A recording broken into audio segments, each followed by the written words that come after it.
Hello, I'm Carlo Gébler, and I am here today on behalf of the Irish Cultural Centre in Hammersmith, London.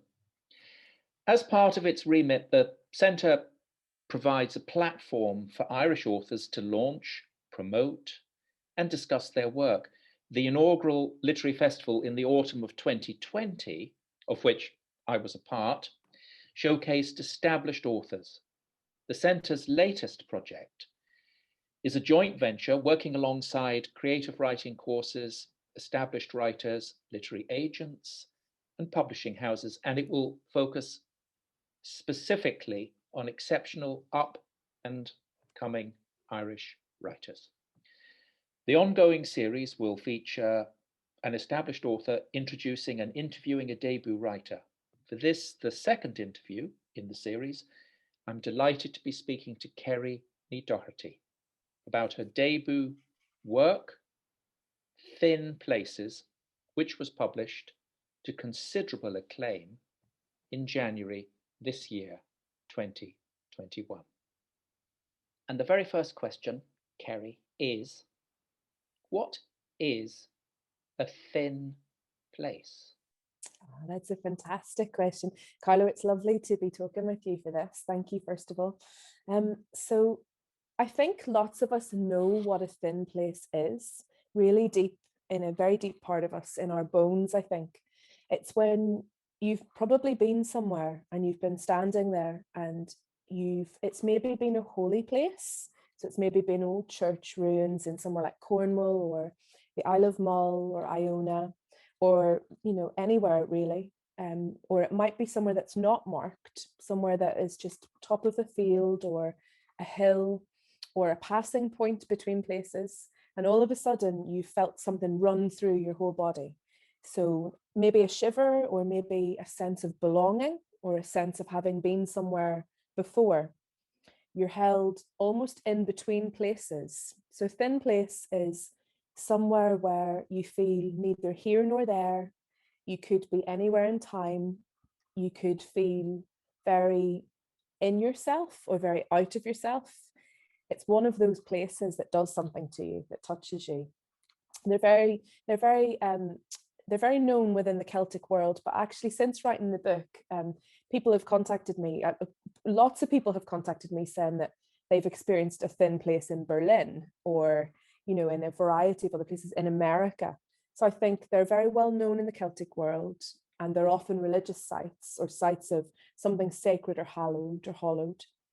But they can be anywhere really. They're special places that make you feel bigger than yourself, or really, really small, or in place or out of place. They're liminal, I suppose. Funny word, liminal, but yeah, I hope that made sense. What does liminal mean to you? Yeah, it's such a funny word, isn't it? And it's used so much recently. It's in a lot of pop culture, isn't it? I suppose it's almost like, I remember when I was younger going on a geology trip. It was part of our geography course when we were in first year in school, when we were 11 or 12. And we went to all these really old ancient sites in Inishowen. So Inishowen's in Donegal, and very wild, barren part of and spans the coastline as well as kind of mountainous areas. So we visited old churchyards and old cairns and gathering places and old abandoned villages. And the whole experience of the day just felt ethereal, like otherworldly. We were there and we were, a group of 11 or 12-year-olds, but we sort of weren't, if you know what I mean. When you're in that sort of a space where you're just not quite. you're in between. Liminal for me, it's like a gap, or it's like a gap place, or just passing. I think passing places, passing moments in time. Something I look at in the book a bit as well is that, as well as thin or liminal places, I think we can have thin or liminal times, thin or liminal moments in our life. And I'm really drawn to that since writing the book, actually, the research I'm doing for my next book. I think thin places, it runs a lot deeper. place and time are very linked, aren't they? You can probably think of times in your life where when you look back at them, they're almost hazy or foggy. In the same respect that if you're standing in, say, like somewhere in Cornwall where you're not quite in yourself, time can feel like that too. So yeah, maybe I'm going off track a bit, but when you went on your geology trip, yeah, at the age of 11, I presume you'd moved at that point to secondary school. Yeah, it was my first year. Yeah. Your first year in secondary school. And various things had happened to you before you went on that geology trip. Had those things, which perhaps you could take us across because you talk about them in the book, made you more alert to the liminal? Had it prepared you?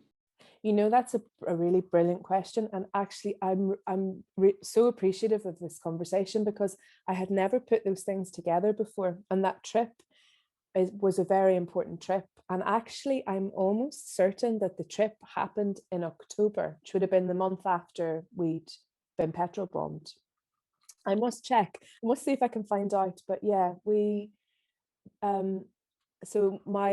as I talk about in the book, I know lots of readers, lots of viewers won't have read the book, but in the book I talk about a number of experiences, and one of the most cusp moments, I suppose, turning points of my life was when I was in my first month in big school, and my parents had broken up, so I've come from a mixed religion marriage in Derry. That was quite uncommon in the 80s when I was growing up. So as soon as my dad left our Protestant housing estate, we were targeted. So we were petrol bombed in that September. And I suppose you're right that there is an experience like that, any cusp experience, but I suppose maybe specifically a traumatic cusp experience at that age. I think you can't help but acknowledge that it changes you, and it does make you maybe more aware of something like a thin place or a liminal space. I think even in the run up to that, we had been, when things were quite difficult on the housing estate before we were petrol bombed, we had been going, my mother had taken us into wild spaces as a form of refuge, I suppose. We would have spent a lot of time in that area and in a show anyway. So I was almost heightened to it even before the thing that even more heightened me to it. But yeah, I think you're right. They are linked. People we might need to just spend 1 minute explaining what is Derry? Stroke London Derry, stroke the Maiden City, stroke, so good they named it many times over. And what is a mixed marriage? Yeah, so Derry is wildly and widely held as the starting point, the starting place of the period of violence in the north of Ireland, known as the Troubles. Of course, it affected the south of the island as well, but Ireland is obviously bordered. It's been bordered for 100 years, just coming in this May, and Derry was the starting point. It's where the violence is accepted to have begun in a housing estate right in the middle. And so there's a river, a very beautiful meandering river that runs through Derry called the River Foyle. And generically, historically, Protestants, so people of a predominantly Protestant background, would have lived on one side of the river together, and people who were of a Catholic background, religion-wise, but maybe more than religion, maybe culturally and familially, because divisions are more than just political in Derry, would have lived on the other side of the river. And I talk in the book about the fact that in the period of time where I was born, the only place where people from either side of the river would have naturally mingled was in the hospital, because the hospital there serves both communities. And I remember being very taken by that at every point in my life where I met people from either side, either in a good situation or in a bad situation, I remember holding that knowledge in me that we'd all come in to this city from the same geographical space. I mean, obviously maybe some home births, but generally speaking, and that we would all, if we became unwell, we would all be minded, we'd all be looked after in the same space. But aside from that, people worshipped separately, worked separately, were kept apart in education, and still are, more, to a great extent. So for two people, my parents, who were both teenagers when they met, and when I was born as well, for them to come together and create a union was very rare, and was very difficult at that time period, where it was all about division, and your identity was, the lines around your identity were, the boxes that you had to fit into were difficult. As soon as any of that, as soon as you didn't have that thing to fall back on of, okay, you're Protestant, you're Catholic. And what I found in my life was that as soon as my parents separated, we no longer had a term. So we weren't really Protestant, even though we went to a Protestant primary school. My mother was Catholic, but she wasn't a practicing Catholic. So then when we moved to a Catholic area, we weren't really Catholic either. We were in the gaps in between, which is what the book explores. The book explores gaps, spaces where you can be held. I think if I had to really describe what the book is really about, it's about finding a way to navigate those gaps. Yeah. So I'm always struck by the fact that Galvin, the hospital in Derry, was the first national health hospital purpose-built. Yeah, incredible. Within the polity. So this city with this river running down the middle, it has the water side on the right-hand bank and the city side on the left-hand bank. And the right-hand side is typically associated with Protestants, and the left typically with Catholics, but not exclusively, because there's also, life is not neat. So your life when you're on the water side, on the right-hand bank, it's difficult. Living in a succession of houses before you're petrol bombed. But you also talk about your very early folding of yourself into the natural world. In a scraggy, forlorn succession of gardens. Where did that come from? It's interesting, isn't it? Where do nature and nurture are like a dance, aren't they? They're a delicate dance. So my grandfather would have been very into the natural world. This is your father? My father's father, who was an incredible influence on my life and on my work, and really on who I am.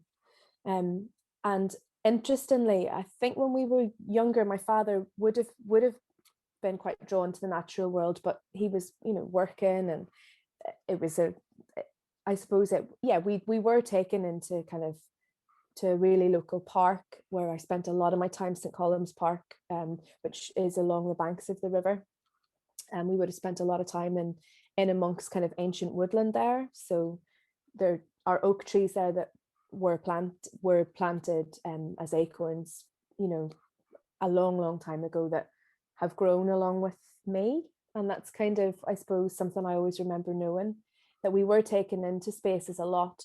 But I wonder if I was just always drawn to the dirt and the insects and the birds and the any wildness I could find. So in the first house that we lived in the waterside, the Protestant side, where we were petrol bombed from, we had a very small garden. It was just mostly concrete. There was a small strip of wild soil would have had wildflowers, but I just remember really wanting to be there. Just our kitchen led into that space, and I know my mother would have spent a lot of time in the kitchen, not just cooking, but when friends came over, they would have joined together there.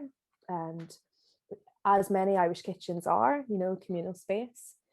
But the garden for me didn't feel any different from the rest of my house. I felt as safe on my own there and as secure there as when I was inside, and I didn't want to be inside. I always remember this sense of I'm meant to be out here, you know. And even when we moved to the city side, where we were later kind of bullied out of, we had again a small stretch, a very small stretch. In most housing estates, you'd have a very small garden, but I do remember that sense of, you know, there was a really beautiful cherry blossom tree there, and somehow there is an anchoring for me in the natural world. It's and it's continued throughout my life, throughout anything that's kind of been thrown at me or anything I've thrown myself into, any harrowing situation that I myself have been responsible for creating. The thing I've done to keep myself here has definitely been to go into the natural world, not in this way of, oh, the natural world, I used it to heal me or anything, because I'm very wary of that narrative. More so that I view myself as being part of the natural world, in the same way that, I mean, my dog is sleeping behind me. So when I watch her rolling in, you know, the dirt of another animal, or, you know, when I have an upset stomach and my gut flora feels a bit funny, it feels the same for me as walking through woodland or listening for the call of the cuckoo. You know, there's no separation there. So I suppose in being in the natural world, for me, it has always been, and it still is, the way that I come back to myself. If I've been kind of all over the place, I know I've not been outdoors enough. I've not been in the wild enough. By wild, I'm also cautious. I'm not just talking about gorgeous beaches or, you know, barren parts of Donegal or, you know, the edge of Cornwall.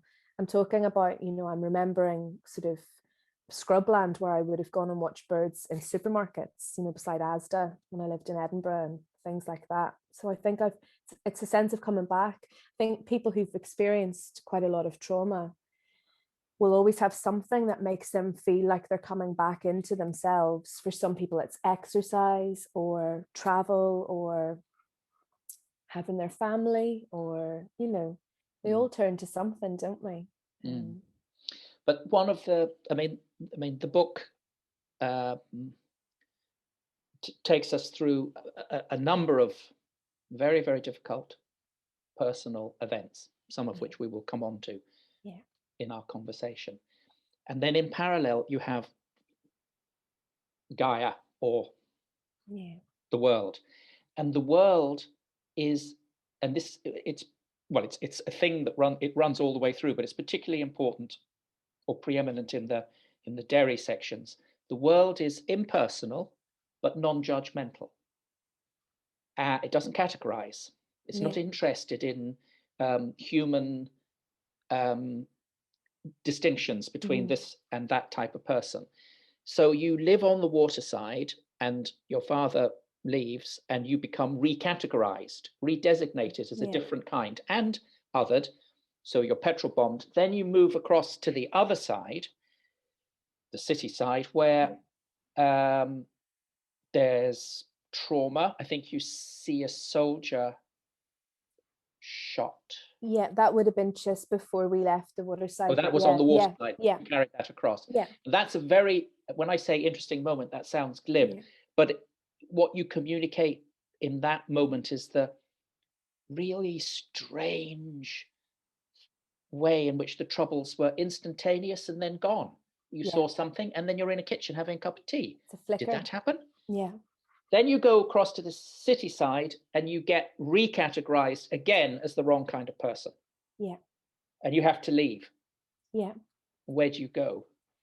Yeah. So I suppose I realize my life has been identified by this trope of leaving, in the same respect that many people that came before me, right as far back as the famine, maybe even further back, would have had as a trope in their life. That's something that I talk about in the book, is that the story that you have read and that I have written, it is my story, but it could just as easily be any other person that wrote their story down. So I see myself as not speaking on behalf of anybody else, but standing on the shoulders of lots of other people who have experienced trauma that comes from a very similar place, as far back as the people who had to walk their children to a part of the land where they left them, and they didn't know if they would ever see them again because they had to go, they couldn't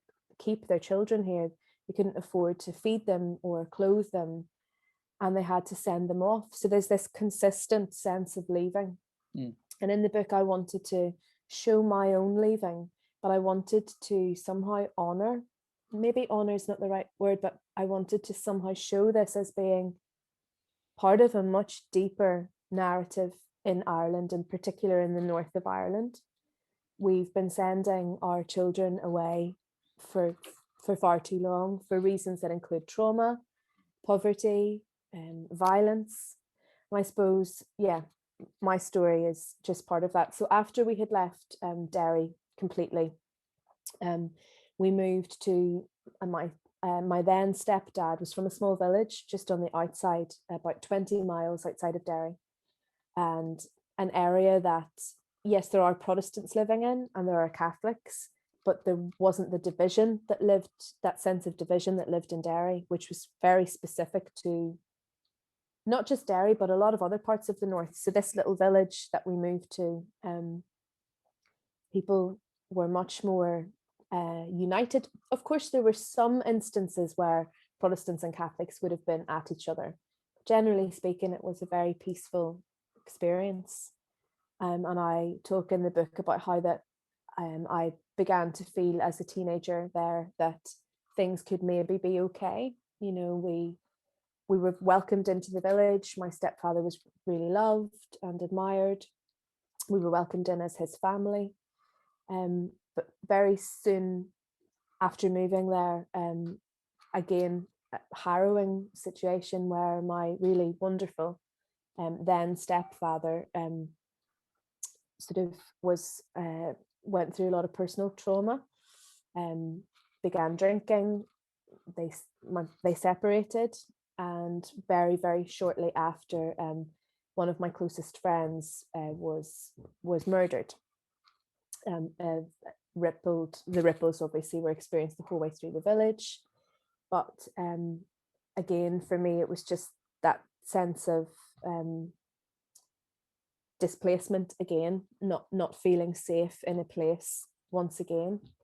Very shortly after my mother moved away, I moved back in with my grandparents and stayed with them for a while, and then straight away went into the adult world of university, where I continued that consistent spiral of kind of running from one place to the next, to the next, to the next, and which I document in like the middle part of the book,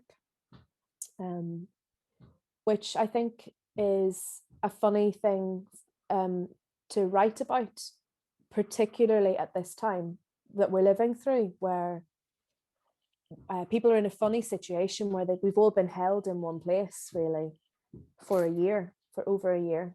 And the book, you know, my book is about trying to find a way to finally stay put and look your trauma in the eye and work through it.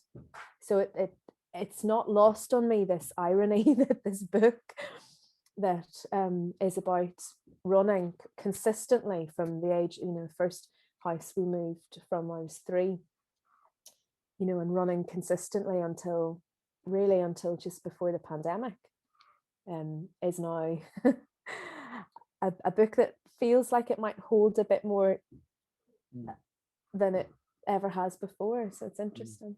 Yeah. The book is very, very alert to the way in which I mean, you know, Ireland's past, frankly, has been catastrophic. Yeah. And the catastrophe, well, the famine was a catastrophe from which, you know, the population has never recovered. But yeah. I mean, it goes back to the late 15th and early 16th century. There was certainly a complete genocide in Ulster during during the Elizabethan campaigns there and elsewhere in Ireland. So you're very alert to that.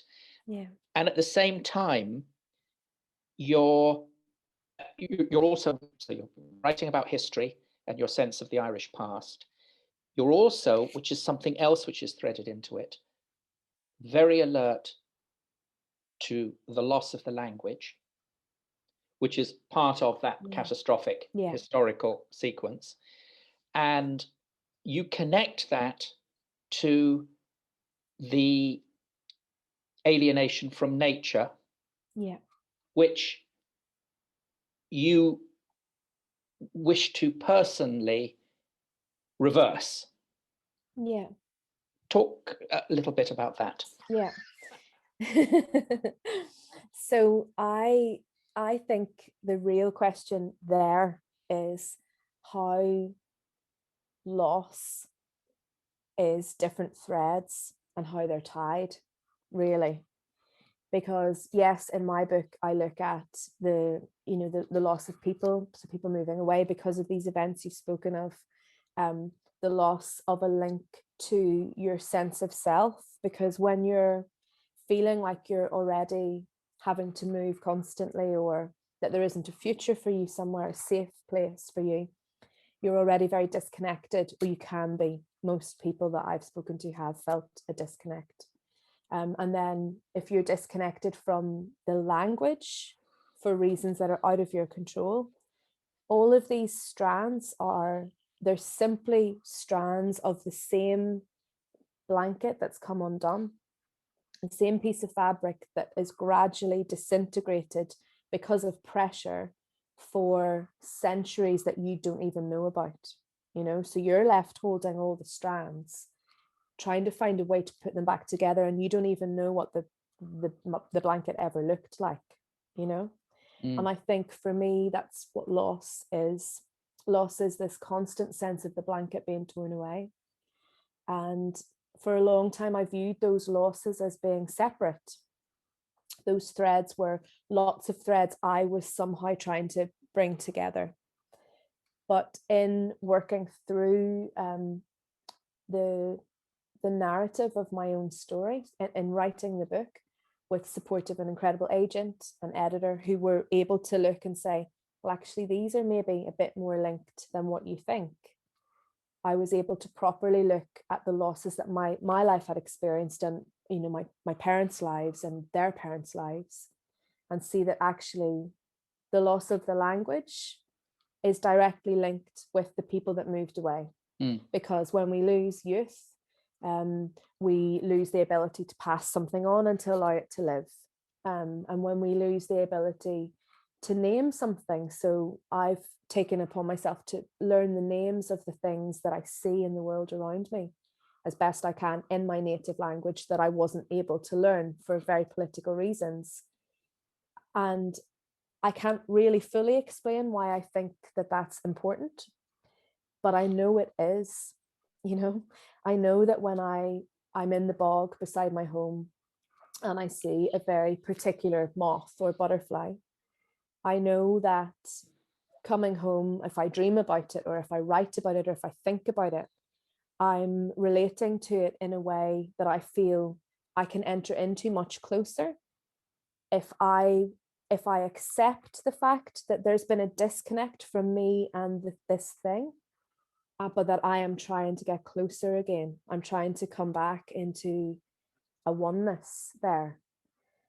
And I suppose that oneness, a lot of nature writers write about it, Kathleen Jamie just come into mind, or lots of really amazing new writers. Nina Minga Piles writes about sense of disconnect from the natural world, and how that, how that in our dreams or in our day-to-day interactions with something, we try to come close, and in trying to come close, the knowledge that we have lost so much, accepting that knowledge somehow allows you to grieve for what is lost.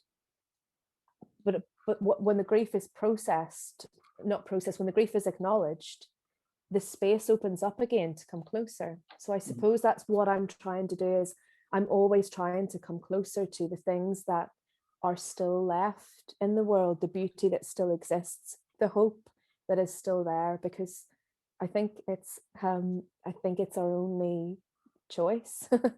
We can be angry, we can be, which I was for a long time, we can feel that sense of a victim mentality, you know, like per me kind of thing, or we can try to heal and we can try to come closer again to that which isn't lost, and we can stop feeling. I felt so much shame. I felt so much shame for most of my life, and I'm gladly eradicating that, because shame holds us back. I write in the book about how that, especially the women of Ireland who've been put through, I mean, such harrowing trauma, collectively and individually. If we allow shame to live in us, it takes root and we're suffocated and we're silenced. And what I wanted to try and do in my book, if it even helped one person to feel that they could voice their story and that they could move closer into this healing space, I felt like I would have done something that really mattered. I'm going to ask you later about what kind of a writer you think you are, but I'm not going to ask you that now. It's interesting about the language. You used the word hope just now, and the importance of holding on to hope. And one of the things that you touch upon, very interestingly, which comes from your understanding of Irish, is that in Irish, to hope and to burn converge. That's which you wouldn't know. That doesn't exist in English, and that's an incredible resource. Those two things being conjoined. But you are in Derry, to go back to you as a young A-level student, and you're living with your grandparents with, I would say, considerable effort. You apply to Trinity and you get in. Your father, who you haven't seen for some years, drives you to the place that you're going to rent. And you then start. It's a 4-year course. You're studying English. It's not easy. No.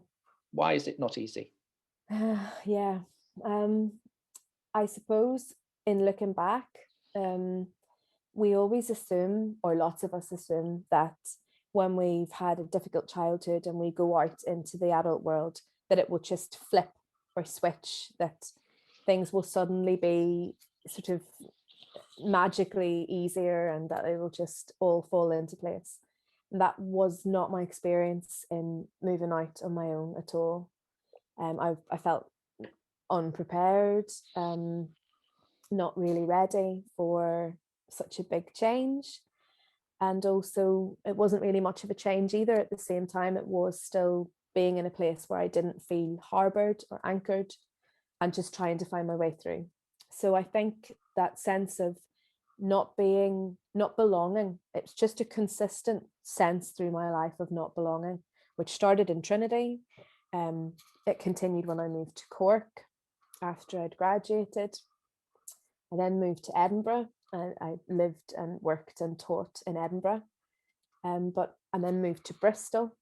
But in all of those places, from the age of 18 to 30, where I would have been moving around, I was still carrying, I talk about a coal black crow. I use the image of a crow in the book, as a kind of a sorrow, a grief, a darkness, a shame, just all of the things that I felt I was carrying, a large weight that I couldn't put down, I couldn't ask for help with. And I think that we run from place to place if we're traumatized, but at some point we realize we are dragging the same thing around. So the place doesn't make it easier to be in, or the life that we live there. You know, I had a really good job in Edinburgh after I moved there, and good friends, but I still felt the same as what I'd felt like when I was 18, you know, sort of a decade earlier, because I was carrying something that wasn't mine to carry. And only at the age of sort of 30, 31, did I eventually begin to realize if I don't make peace with this darkness that's in me somehow, it's going to suffocate me. It's going to drag me really properly under. Yeah. What was it that catalyzed your determination to heal? What happened to you in Bristol? Yeah. So in the book I look at cusp moments, I think. I suppose what we were talking about earlier, those liminal points in time. And in Bristol, I had felt really convinced that my life was going to kind of come together in a really brilliant way and everything was going to be completely fine. And I'd started a really good new job. And I was still very sort of actively self-hating, very depressed, not in a very good place. And I had this experience which I talk about in the book, where I was sitting on the back step in the garden of my brand new flat that I was sharing with lots of other girls, and the man in the flat above me was kind of clearing out his mother's old flat, and my phone went off, which it couldn't, because where I lived in Bristol there was no signal. So I got up to go and check it, and the entire window above, all the wood and the glass, smashed onto the step that I'd been sitting on. And I guess I didn't at the time. I knew it was a big deal. I mean, the guy came running down and he was convinced he'd killed me or whatever. But obviously he hadn't. But I remember the sound of that experience. I remember him crying really loudly. I remember the sound of the glass breaking. I remember, I still dream of that event. Actually, I still dream of that hour in time. And I do cite that as the turning point of probably my entire life, where I knew that the after spending so many years wanting to be dead, I knew that I now wanted to live. I had never felt it in such a guttural way, in such a real way, that if I didn't start to do something with my life now, it would I would be a ghost of a self, really. Yeah, and that wasn't the fixing point, because life doesn't work like that. Healing is not linear. I'm still healing, but something changed on that day. I very quickly moved back to Derry then, which was something I said I'd never do. It was the place I'd been running from for my entire life. And I did move back there. And in the book, I explore the pathway into healing, because there were a number of ways that I learned to deal with the darkness. It wasn't just the natural world. It wasn't just therapy. It wasn't just finding a supportive partner. But all of those things had to come together in a very particular way, because everybody's healing path is individual. It's just as individual as everybody's trauma. But it felt important for me to be honest about the fact it didn't just fix itself overnight. It's, I'm in the best position that I've ever been in my life currently, but I guard my mental health now in a way that I didn't before. I nurture that little ember, that hope ember inside me. I've learned I think simply I've learned. The moment in Bristol when the window plummeted, and the accident of the phone, or perhaps it wasn't an accident. Who knows? That's a turning point, because it as you said, you then determined to do something you never believed that you would do, which is to return to Derry, which is this locus of difficulty and grief, and also Yeah, your family also doesn't really exist there. Yeah. So you're not really going back to anything. No. I think your mother may be back there at that point. I can't Yeah. remember. Yeah. But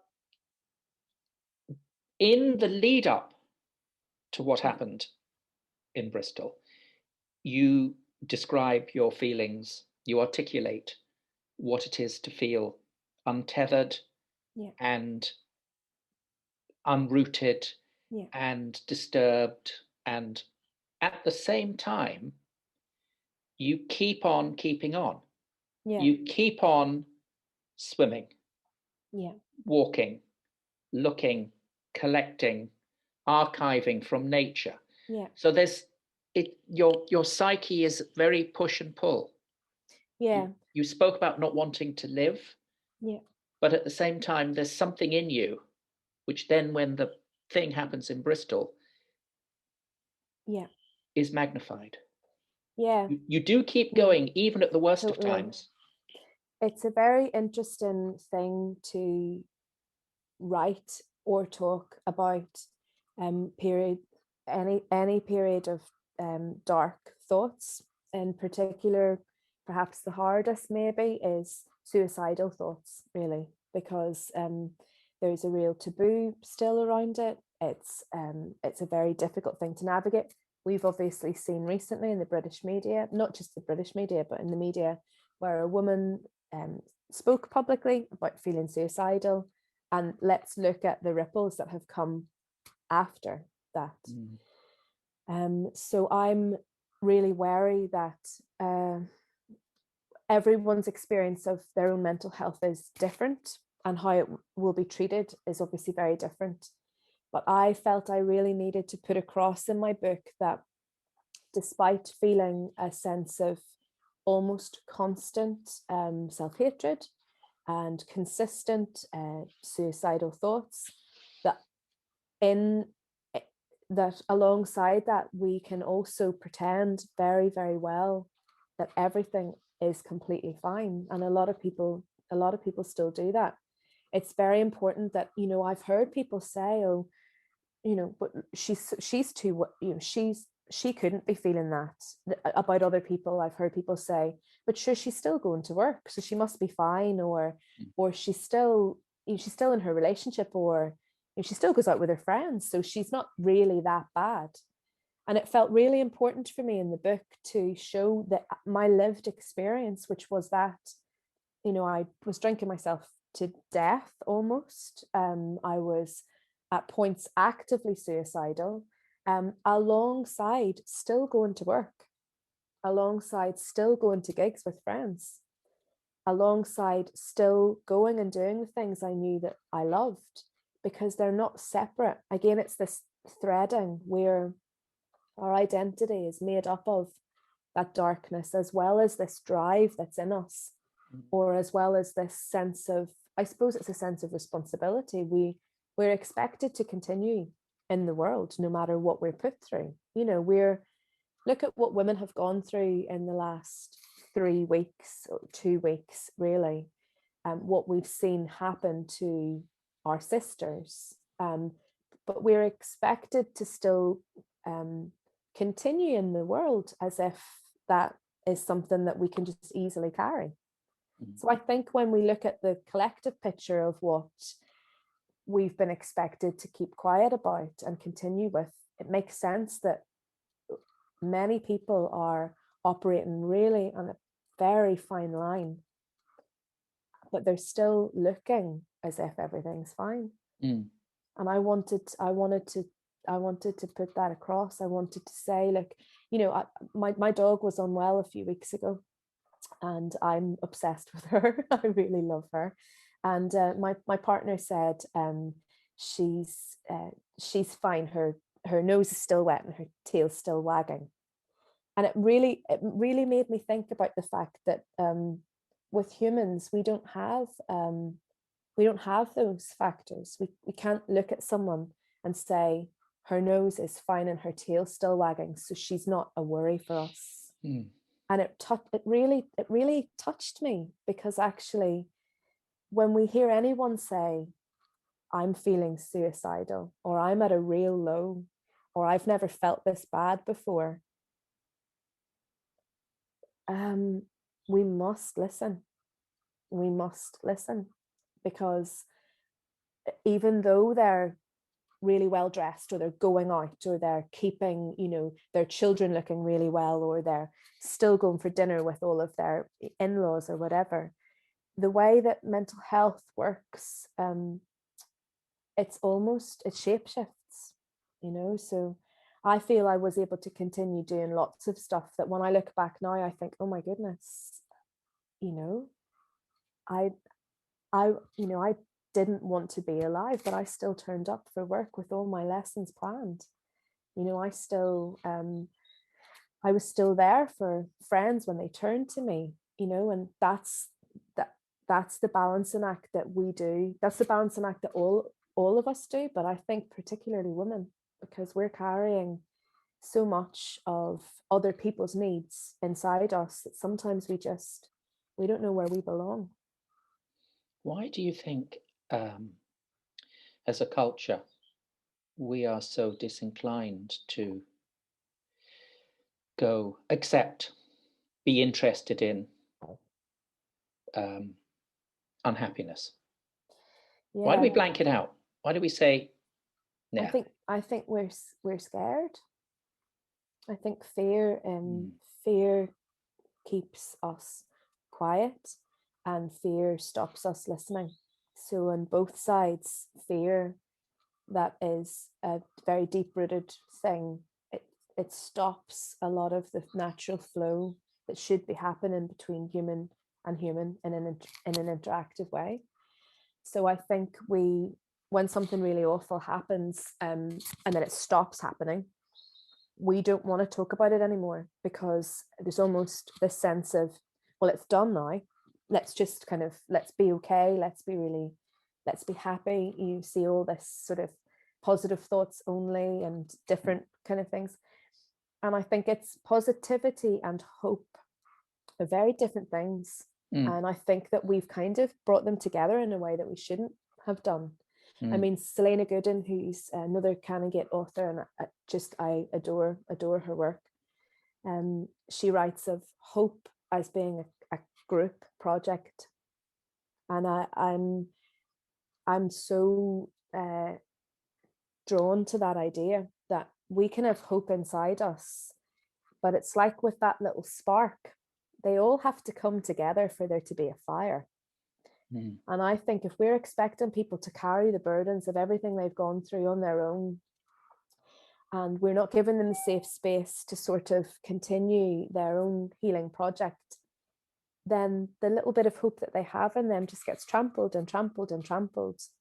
But if we bring everybody together, and if we create a safe space for people's sorrow and their grief and their trials and what they've gone through, then we stand a lot more chance. I mean, I'm thinking about the atrocities that we're hearing about consistently across the world, but they're not isolated. They're affecting me, they're affecting you, they're affecting the person that served us our coffee, they're affecting, all of us. Because if we don't look after, if any person or group is not looked after, and if they're downtrodden and if they're not held safely, then that's affecting us. It's like this idea of, if we're losing, large groups of flora and fauna, and if we're losing species, it enters into us. We're less separate than we want to think from the other species we share with. And if you bring that into human to human thing, I mean, I'm thinking of the communities, of the Asian community today, and I can't help but feel that at what stage are we going to realize that this consistent allowing of such deep suffering and trauma it's affecting us all, and at some point we're going to have to realize that it's a group project fixing what's gone wrong. I mean, I said earlier I was going to ask you what kind of a writer you were, which I am going to ask you. But just before we get to it, you you returned to Derry, you formed a life in Derry, you prospered in Derry, and then I think you now live somewhere in the middle of Ireland. Yeah. You've settled in the naval. Yeah. And you feel reasonable.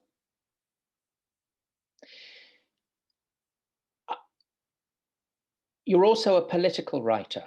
I'm not saying that you are a purely political writer, but there's a great deal of politics in this book as well. But I wonder if you are not so much a nature writer as a mind writer, if you know what I mean. Yeah, I do know what you mean. It's so difficult to categorize. And I get asked it all the time. You know, do you view yourself as a nature writer? Do you view yourself as a memoirist or political writer? And I suppose it's because as you've put so skillfully, I'm trying to tie all the threads together that I feel were always tied. And I suppose when I look at how I am as a writer, I can't see any separation, because I write what I think I need to write. So I suppose in writing this book, I felt I needed to write this book so that I could almost get it out of my system, so that I could write all the other things I felt I really do need to write. So I suppose when I look at the work that I'm creating since I finished editing Thin Places, which was a year ago now, I've written about a variety of different things. I've written about the border a lot. I have written about the Irish border a lot, but I've also written about how babies hear.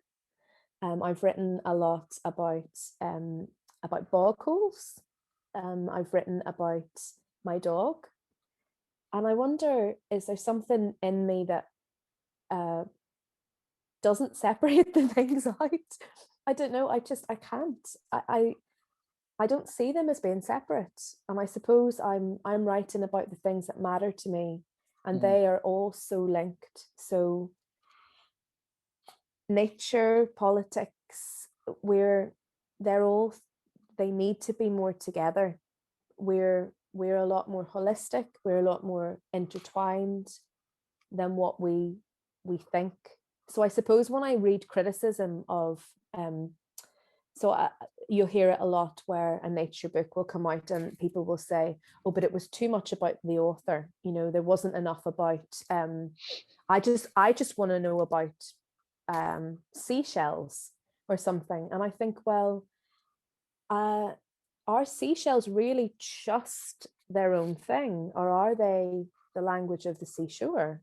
And if they're the language of the seashore and we're drawn to it, then our ear is part of that too. And what happens when we're at the seashore, and what is undone in us, and what is tied back together, and why do we come away from a day at the sea just feeling like everything's okay? And how can I write about seashells without acknowledging that? You know, how can I write about being pregnant and wanting to bring a baby into the world without writing about the fact that we are dehumanizing such huge amounts of people every single day? How can I bring another human into the world without exploring what that means? Exploring what it means that there are areas of the world that are the poorest and are experiencing the climate crisis the worst, but are also the places of the world where the people there are most at one with the land, that have destroyed the land. So they haven't destroyed it at all. They've maintained it, and they're the people who are experiencing our destruction because they're linked. I can't write about what it means to be in the natural world without wondering why I get to write about it and why so many other voices haven't come to the fore. I want to know why, and I only want to write about something if we're all at the table fairly. So I suppose what kind of writer am I? An odd one, I suppose. Yeah. You're a writer of consciousness, Really? I think. Yeah, you're writing about how one lives in the world. Yeah. And all those things that happen in the head, which are, of course, embedded in the material. Yeah. If you had, you talked, I've got one final question. You talked about the ember of hope. Yeah. And how you now look after yourself. Yeah. What is the single, in your opinion, most important, or there can be two or three things that you do that keep that ember going, that stop it being snuffed? What is it that you've learned about keeping hope alive? So yeah, the two most important things I've learned about keeping hope alive are that it's, in the words of Selena Gooden, it's a group project. So when I'm feeling down, when I'm feeling at a real loss, when I'm feeling I can't find a way through, that's when I need to be in community. That's when I need to be in dialogue with the people who are trying to do the same thing. They're trying to make the world a safer, fairer place. That's, instead of coming into my shell, which I would have always done, that's when I need to be out. That's probably the first thing. So I surround myself as best I can with other people who are doing the work. So other people who are looking for those voices in the world that have been silenced and are trying to just stand by them and are trying to just be there. So that's the first thing, surround myself with, I'm not necessarily going to say strong people, because strength is a funny one. Hope doesn't require strength. Interestingly, I've learned that being weak, being in a weak point in myself is actually where a lot of the work can really happen. Where I'm tender, I can grow. So I suppose finding the right people to be around has been one of the most important things. But I think the second thing is to really realize that I am just exactly the same as everyone else that I share the world with. So that's every person, that's the creatures in the muck outside my house, that's the places. Like I'm not of any more importance than anybody else. And interestingly, that fills me with hope, because what it means is that the more people that begin to feel that, the more we're finding the natural way that we're supposed to be in. And that feels like a very hopeful thing, that there is a place for us. There is a way that when we join together, and those of us that need to step back, and those of us that need to come forward, then there's a natural way that we can work through what's in the world that shouldn't be. And that feels hopeful. So it's finding the right people to surround myself with, and when I'm feeling really down, coming out more rather than coming in, and stepping back when I need to step back, and listening to that natural order, I suppose, that's there. And I find that a very healing, hopeful thing, just being quiet in the world. Yeah. Being quiet in the world. Yeah. You've been brilliant. So have you. The book is brilliant. I've really loved talking to you. Me too. Thank you. And yeah, good luck. Thank you.